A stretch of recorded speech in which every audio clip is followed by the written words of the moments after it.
एक और तस्वीर सामने आई। राहुल गांधी ने इस बीच आज एक प्रेस कॉन्फ्रेंस की और अपनी 3 डिमांड्स रखी। सही है कि पुलिस वाले थोड़ा मुझे घसीट के ले गए, बट कान में कह रहे थे कि इस सरकार को हटाइए। आम सिर्फ वर्दी पहने हैं, दूसरा कह रहा है मैं हरियाणा का हूं, इनको हटाइए। तो that sentiment is there. Order. अब देखिए, राहुल गांधी ने प्रेस कॉन्फ्रेंस की और 3 बड़ी मांगे रखी इस प्रेस कॉन्फ्रेंस में। पहली मांग, शिक्षा मंत्री धर्मेंद्र प्रधान का इस्तीफा हो। दूसरी मांग, छात्रों से मारपीट करने पर कार्रवाई हो। तीसरी मांग, सरकार देश के छात्रों से माफी मांगे। राहुल गांधी ने शुरुआत में कुछ तस्वीरें भी दिखाई, कॉकरोच जनता पार्टी के संसद मार्च की तस्वीरें दिखाई। राहुल ने कहा सुरक्षा बलों ने छात्रों के साथ मारपीट की, महिलाओं के साथ पुलिस की बदसलूकी का आरोप लगाया, डीसीपी पर लड़की को थप्पड़ मारने के आरोप लगाए।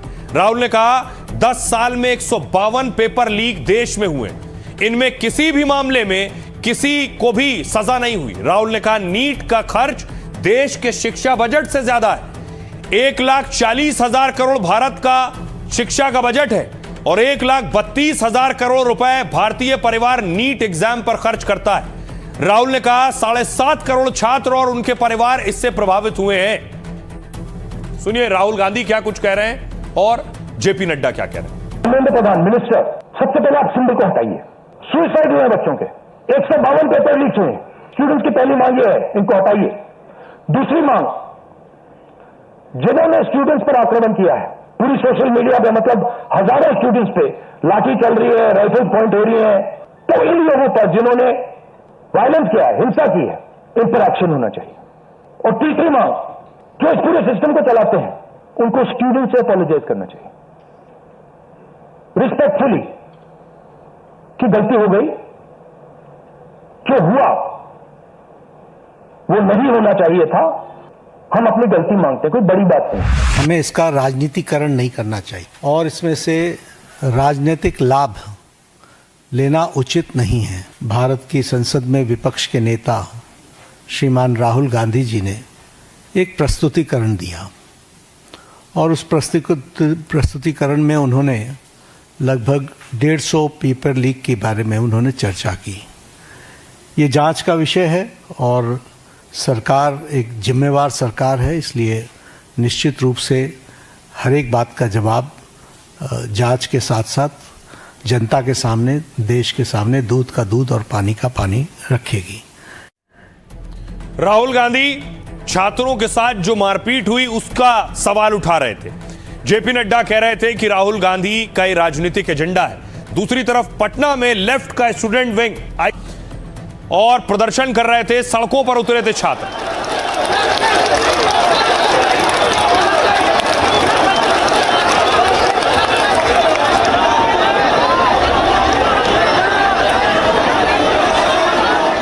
छात्र प्रदर्शन कर रहे थे तो फिर पुलिस ने लाठियां चलानी शुरू की। पुलिस ने खदेड़ा है छात्रों को और जगह को खाली कराया।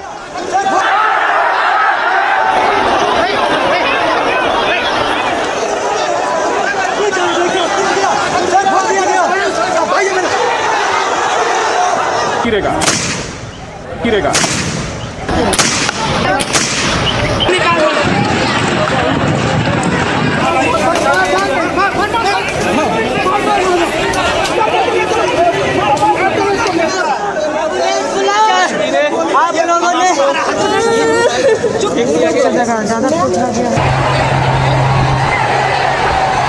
देखिए, पत्थरबाजी लाठीचार्ज में पुलिस वाले भी घायल हुए।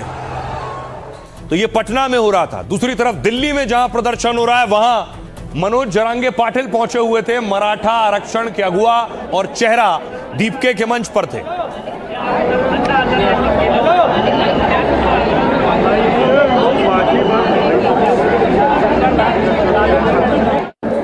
और दिल्ली में ही कोर्ट में सुनवाई हो रही थी।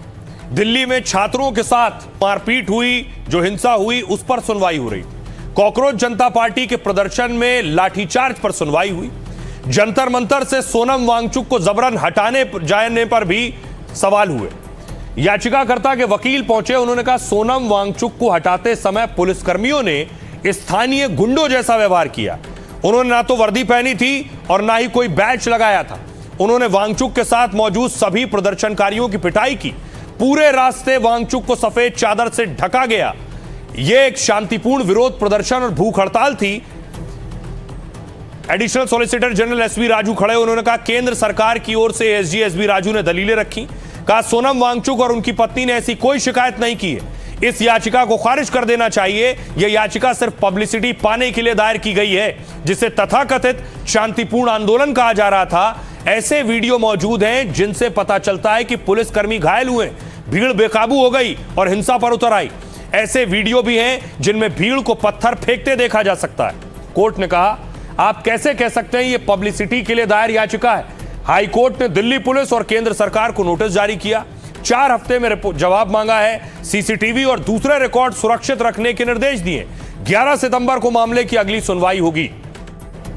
सुनिए क्या कुछ कह रहे हैं सियासतदान। हमारे देश के छात्रों और नौजवानों को कुछ लोग अपने राजनीतिक स्वार्थों की पूर्ति के लिए एक राजनीतिक औजार के रूप में इस्तेमाल करने का प्रयास कर रहे हैं। हमारे छात्रों की हर चिंता को सुनना और उसका समाधान करना ये हम सबकी जिम्मेदारी है। हमारा प्रोटेस्ट अलोकतांत्रिक है। लोकतंत्र में सबसे बड़ी चीज क्या होती है? फ्रीडम ऑफ एक्सप्रेशन और right to protest, peaceful protest. इसमें कुछ अलोकतांत्रिक बात नहीं है। अलोकतांत्रिक ये है जो यहाँ इस सदन में हो रहा है, जो सड़कों पे हो रहा है। सदन में आप चर्चा नहीं करते, एलओपी को बोलने नहीं देते, ऑपोजिशन लीडर्स को बोलने नहीं देते। वो बोलने के लिए उठते हैं, आप चुप कर लेते हो। स्पीकर साहब खुद कह रहे हैं कि मुझे सरकार से पूछना है कि आप लोग डिस्कस कर सकते हो कि नहीं। ये क्या है? ये लोकतंत्र बचा ही नहीं है। जो सड़कों पे आए हैं अपनी मांग को लेके, और जिस तरह पुलिस वालों ने, सीआरपीएफ वालों ने कहीं ना कहीं सरकार के कहने में जो रवैया किया है, तो मैं समझती भारतीय जनता पार्टी का राम राज्य है जो कह रहे थे, वो क्या यही इनका राम राज्य है? जहाँ पे छात्रों को पीटा जाएगा, जहाँ पे बेटियों के कपड़े फाड़े जाएंगे सड़कों पे, जहाँ पे उनकी छातियों पे लाठी बरसाई जाएंगी, सर फोड़े जाएंगे। देश नहीं पूरा विश्व देख रहा है कि भारत की सरकार भारत के नौजवान के साथ किस तरह का बदसलूकी कर रही है, कैसे उनके हितों को पूरी तरह से तबाह किया जा रहा है। और जब अगर सड़क पर आते हैं प्रदर्शन करने, विरोध करने, तब उनको कुचला जा रहा है। आप जान रहे हैं कि प्रोटेस्टर्स कब से धमकियां तो देते ही आ रहे हैं कि जिस तरह से इस देश में जो है घरों को जला दिया गया, पॉलिटिशियंस को जो है वो जला दिया गया, हम वैसा करेंगे। और उसके बाद राहुल गांधी जो है वहां पे कल बैठकर उन्होंने जो किया वो बहुत बड़ी एक आई थिंक एक कंसर्न है सबके लिए। मुझको कितनों का लहू चाहिए अर्ज़े वतन, कितनी आहों से कलेजा तेरा ठंडा होगा, और कितने बच्चों की मौत के बाद धर्मेंद्र प्रधान का इस्तीफा होगा, ये मुझे सरकार से पूछना है। सरकार ने शांतिपूर्ण बहस के लिए कहा, वो भी नहीं माने। इनका काला कपड़ा भी पहन के आए, दिल भी काला। आपको क्या लगता? अब दूसरी तरफ बॉलीवुड के सितारे और सेलिब्रिटीज भी प्रदर्शनकारियों के हक में खड़े हो गए। नसीरुद्दीन शाह और अनुपम खेर जैसे बड़े स्टार एक्टर भी क्या कुछ कह रहे हैं जो छात्र प्रदर्शन कर रहे हैं उनके लिए। नसीरुद्दीन शाह कह रहे हैं, एक्टर नसीरुद्दीन शाह ने प्रदर्शनकारियों के पक्ष में बयान दिया। वो बोले मुझे हमारे मुल्क की युवा पीढ़ी से हमेशा उम्मीद रही है, आप लोग अपनी लड़ाई लड़ते रहें, हम सब आपके साथ हैं। इस मुल्क की हुकूमत को कहना चाहता हूं, सब याद रखा जाएगा। अनुपम खेर कह रहे हैं छात्र हर देश की सबसे बड़ी उम्मीद होते हैं, उनकी आवाज को सुना, समझा और सम्मान करना चाहिए। छात्र अपनी लड़ाई को किसी के हाथों का औजार मत बनने देना। यह संदेश पक्ष या विपक्ष नहीं बल्कि युवाओं के भविष्य के पक्ष में। प्रीति जिंटा ने कहा सीजेपी के आंदोलन पर उन्होंने कहा शिक्षा में सुधार की मांग करना बेहद जरूरी है, लेकिन यह भी जरूरी है कि अराजक तत्व इसका गलत इस्तेमाल ना करें। ना आंदोलन का मकसद बदलना चाहिए, ना अराजकता फैलानी चाहिए। मैंने हमेशा मेहनत, समानता और एक्सीलेंस पर भरोसा रखा है। मुझे हमारे लोकतंत्र, कानून व्यवस्था और सरकार पर भरोसा है। दोनों पक्ष सार्थक और सकारात्मक बातचीत के जरिए समाधान निकालें। सोनू सूद ने कहा प्रदर्शन कर रहे छात्रों को पुलिस की लाठियों की नहीं बल्कि गले लगाने वाले प्यार भरे हाथों और सहानुभूति की जरूरत है। मुद्दे को आक्रामकता की बजाय संवेदनशीलता या बातचीत से सुलझाएं। रितेश देशमुख बोले हम अपने देश के युवाओं के साथ एकजुटता से खड़े हैं, उनकी आवाज सुनी जानी चाहिए, बुलंद, स्पष्ट और निडर होकर। युवाओं की ऊर्जा, साहस उस भारत को आकार देंगे जो हम बनाना चाहते हैं। सिंगर और एक्टर दलजीत दोसांझ ने भी इस प्रदर्शन का समर्थन किया। उन्होंने कहा जनता की आवाज ईश्वर की आवाज की तरह है। उन्होंने अधिकारियों से छात्रों की शिकायतें सुनने की भी अपील की है। सुनिए क्या कुछ कह रहे हैं नसीरुद्दीन शाह। किसी भी छात्र को अपनी बात कहने के लिए ऐसी परिस्थितियों से नहीं गुजरना चाहिए कि बेचैनी, आपका गुस्सा और आपकी उम्मीदें, तीनों को समझ सकता हूं। जब आपके आंदोलन में बाहर के लोग घुस, राजनीतिक अवसरवादी हर आंदोलन में अपनी मौजूदगी दर्ज कराने वाले लोग या ऐसे तत्व जिनका मकसद आपका मुद्दा नहीं बल्कि अपना एजेंडा होता है, तब सावधान हो जाइए। इस वक्त मेरा दिल भी भरा हुआ है और मैं गुस्से से खौल भी रहा हूं ये देखकर कि हमारे इन बच्चों के साथ किस तरह जुल्म का बर्ताव किया जा रहा है उन गुंडों के हाथों जो मुझे अमेरिका के आइस एजेंट्स की याद दिलाते हैं, मुंह पे नकाब लगाए हुए, हाथ में डंडा लिए हुए। कभी अपने बच्चों के बारे में भी सोचा करो और ये भी सोचो कि तुम्हारा अंजाम तुम्हें भी एक दिन मिलेगा जरूर। इन सब बच्चों से मैं कहना चाहता हूं कि हिम्मत ना हारें, बहुत से लोगों की हमदर्दी आपके साथ है।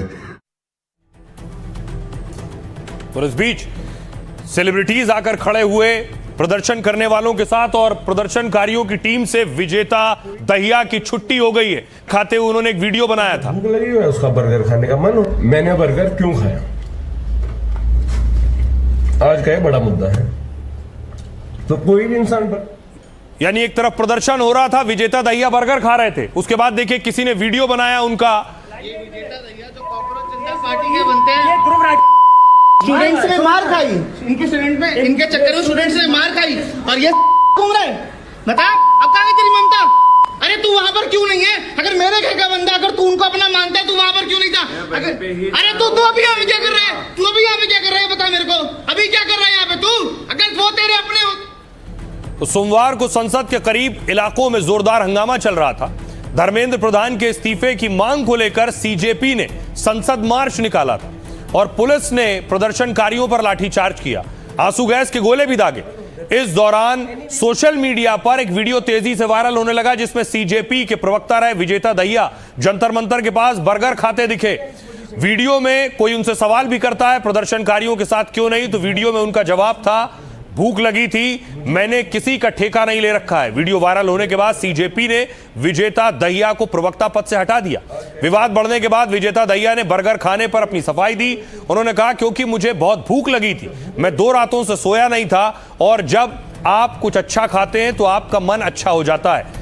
विजेता दहिया के बारे में आपको बताऊं, वो लेखक, कंटेंट क्रिएटर, फिल्म मेकर, फिल्मकार हैं। उन्होंने दिल्ली के DTU से पढ़ाई की है, यूट्यूब क्रिएटर्स के लिए रिसर्च करते हैं, सामग्री तैयार करते हैं, ध्रुव राठी के लिए भी रिसर्च की और 2 हरियाणवी फिल्में दरारें और ओपरी पराई लिखी है। दावा है कि उन्होंने दोनों फिल्मों का निर्देशन भी किया। सीजेपी ने दावा किया कि उन्होंने 2 किताबें लिखी हैं और सीजेपी ने विजेता दहिया को बाहर कर दिया है।